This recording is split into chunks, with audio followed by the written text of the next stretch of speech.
Make sure you stick around until the end to see how you can win free gear and products.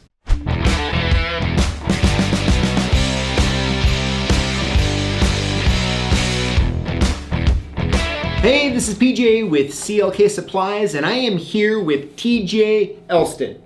TJ, thanks for coming on. Thank you. So if you have not already, you'll want to listen to the podcast that TJ and I did. It'll kind of give you a little bit of history and background.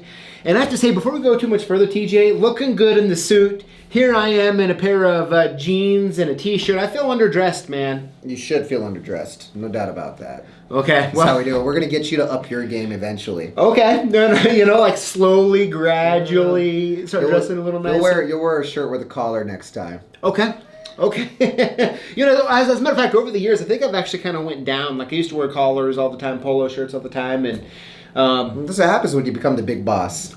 Yeah, I guess. I don't know what the deal is, but so TJ, something I really wanted to bring you on and kind of talk about to our audience here is price resistance. Right? You have a lot of sales background. As a matter of fact, you've been essentially in the sales world, eating what you kill for many years, right? Correct. And you've encountered it all. You've been in the industry a long time. And I want to talk to everyone who's listening right now about price resistance, because it's something that we all encounter, right? Someone calls you up, someone calls you up, calls me up, calls the listener up, or the person watching this, and they're going to encounter people being like, well, that's too much. I can get it cheaper somewhere else, right? Or why so much? Oh my gosh, I can't believe how much, right? All on and on and on. That's something that's a reality of sales. It's something that we all deal with. Mm-hmm. But my question is for you, as someone who's dealt with that for years, how do you approach it, right? So when you find yourself in a position with price resistance, what are you thinking about? What's the angle you take? If you can kind of talk to us about that. Yeah. A lot of times it goes through my head is the type of customer that I'm dealing with that is asking for that lowest price possible. And one of the questions comes to my mind is, I can definitely think about lowering my price, but is this a customer that I'm looking at as for a long-term customer? Because typically with these price guys, they're not long-term. They're just looking, they're going to call and shop you no matter what. So how much time do I really want to put into doing, really catering to these folks? But they're out there. It is what it is. I mean, they're not wrong in this. They're just trying to get the lowest price possible to save a little bit of change in their pocket. But the ways to really get around this, I've found, is to not really compromise your price. Number one, you know what you're worth. You have your value. Stay with that. Just stick with that. Don't compromise that value. But what you can do is also talk about, I've mentioned this many times. I think I mentioned it on a podcast, your value proposition.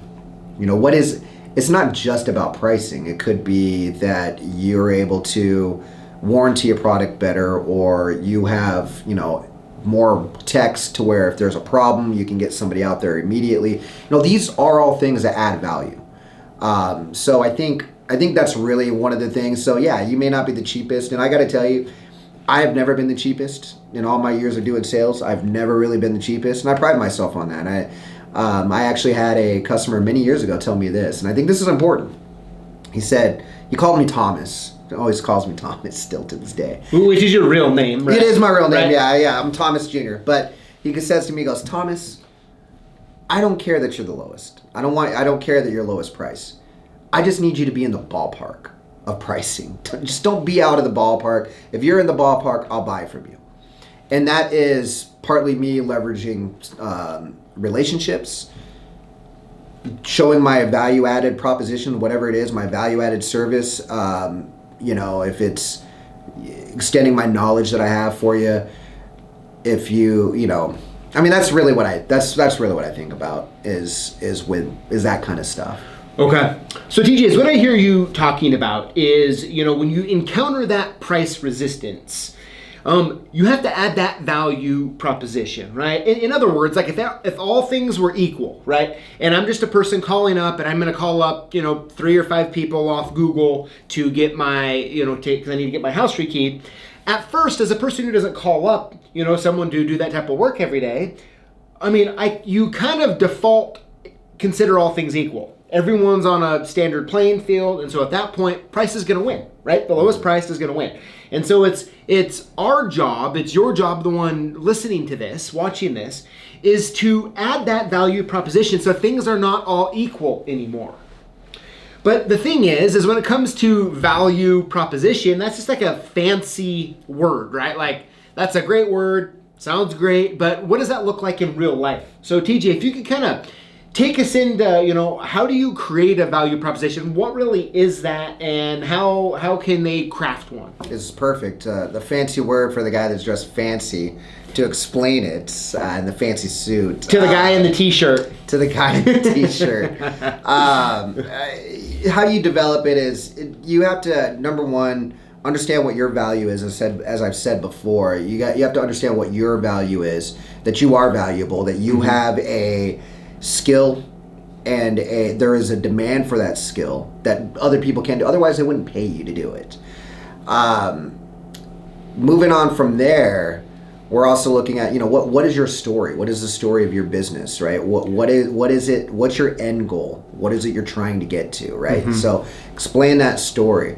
The other side of it is, what is it that your company stands for? Again, that's all part of your story. What does your company stand for? Obviously, like, who are you? Who are you? Well, you're obviously in the security industry, so you're standing for integrity. Secureness, whatever.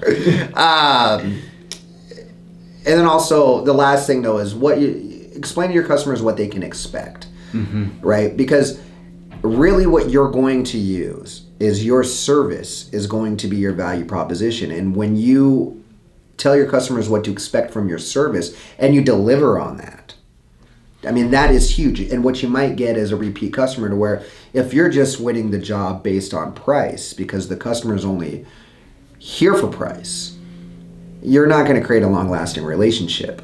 So there is opportunities out there. I've got examples I can go through of guys that are not the cheapest and they have great accounts. Guys, they know they can go to somebody else, but they can't get service. How come you pointed at me when you said somebody else? I just said general direction. Because you're here. It's the t-shirt. Yeah. It's the t-shirt. You wearing a Lockboss shirt? Yep. Well, good for you, man. It's good. Can you zoom in? No, you can't zoom in. Yeah. That's terrible. So the customer would rather deal with the person they have a relationship with. So by telling your story, by telling them what you stand for, by setting expectations for your customers, saying this is what we're going to do and this is how we're going to do it. These help you build that relationship.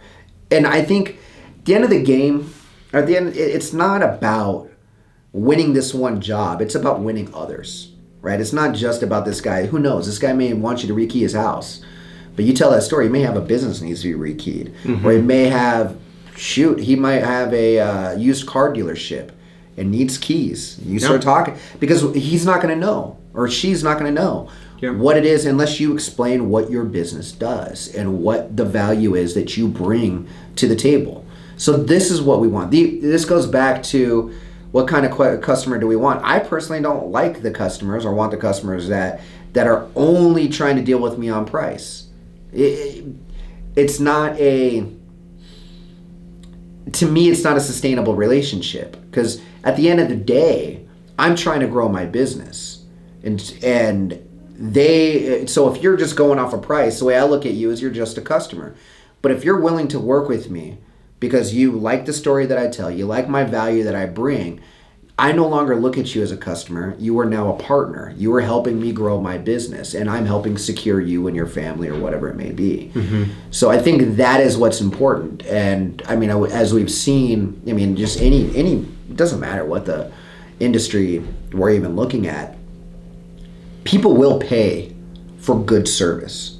Sure. No doubt about that. People will pay. Just tell that story about it. I mean, as I use an example, I mean, McDonald's, you can buy a $1 cheeseburger, yet they still have gourmet hamburger places out that do plenty in business, that charge $15 a cheeseburger. Sure. And people still go to it. Yeah. So it's not all about price. No. It doesn't have to be. Yeah. If you make it about price, then it is about price. But Yeah. you don't have to make it about price. Make it about the value that you bring to the table. Yep. Yeah. So I mean, I think if we were to boil it down to its simplest form, from what I'm hearing you say, is, at the start of a conversation, we need to realize that all things are probably going to be equal in the customer's mind, right? So what you have to do is, through your value proposition, the message, the story that you're communicating to the customer through that bidding process, that's your opportunity to set yourself apart.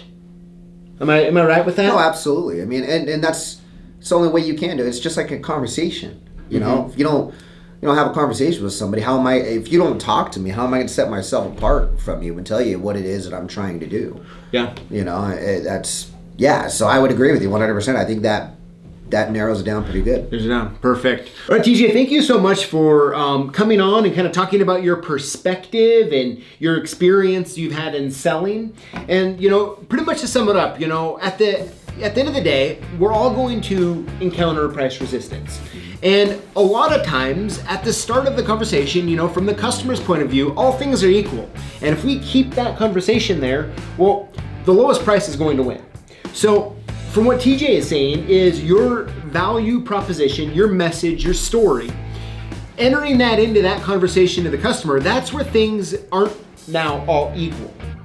Is that a fair summary of what you're saying? Yeah, absolutely. So I would love to know in the comments below, how are you currently dealing with price resistance? TJ, thank you for coming on. Truly appreciate it. Thank you everyone for watching. And we'll see you next time. I'm guessing if you just watched this video that you work with locks and keys. And to us here at CLK Supplies, that makes you a lock boss. And we want to hook you up. Here's how it works. Throughout the week, we post videos on YouTube, like the one you just watched. And all you need to do is comment on the videos and include the hashtag LockBoss. When you do this, you're automatically entered in to win one of 5 free prizes that we give out each and every week. No purchase necessary. So if you're a lock boss, join us each week to learn, grow, and win.